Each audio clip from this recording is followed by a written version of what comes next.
एक घना जंगल था जहां चारों ओर हरियाली और सन्नाटा पसरा था। उसी जंगल में एक नेक इंसान अल्लाह की इबादत में मशगूल था। वह एक पेड़ के नीचे खड़ा होकर नमाज अदा कर रहा था। जैसे ही वह सजदे में गया, अचानक झाड़ियों में छिपा एक शेर उस पर झपटा। शेर की तेज दहाड़ से जंगल गूंज उठा। लेकिन अल्लाह का करिश्मा देखिए, जैसे ही शेर ने हमला करने की कोशिश की, वह अचानक दर्द से चीख पड़ा। उसके पूरे शरीर में जहरीले बिच्छू भर गए। ये बिच्छू कहीं से आए, किसी को पता नहीं चला, लेकिन उन्होंने शेर के पूरे जिस्म को छलनी कर दिया। शेर इधर उधर भागा, दर्द से तड़पता रहा, लेकिन कोई राहत नहीं मिली। वह कभी पेड़ों से टकराया, कभी जमीन पर लौटने लगा, लेकिन बिच्छुओं की पीड़ा कम न हुई। आखिरकार वह भागते भागते नदी किनारे पहुंचा और वहीं बेहोश होकर गिर पड़ा।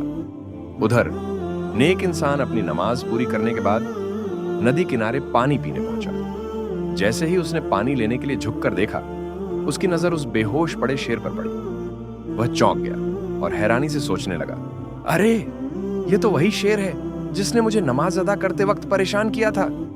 लेकिन वह नेक इंसान था, उसके दिल में अल्लाह की रहमत थी। उसने हाथ उठाकर दुआ की, या अल्लाह, अगर यह शेर अब अपनी गलती मान चुका है और तेरा शुक्रगुजार बनना चाहता है तो इसे ठीक कर दे। अल्लाह की मर्जी देखिए। उसी वक्त जंगल में एक रेस्क्यू टीम आ पहुंची। उन्होंने देखा कि शेर की हालत बहुत खराब थी।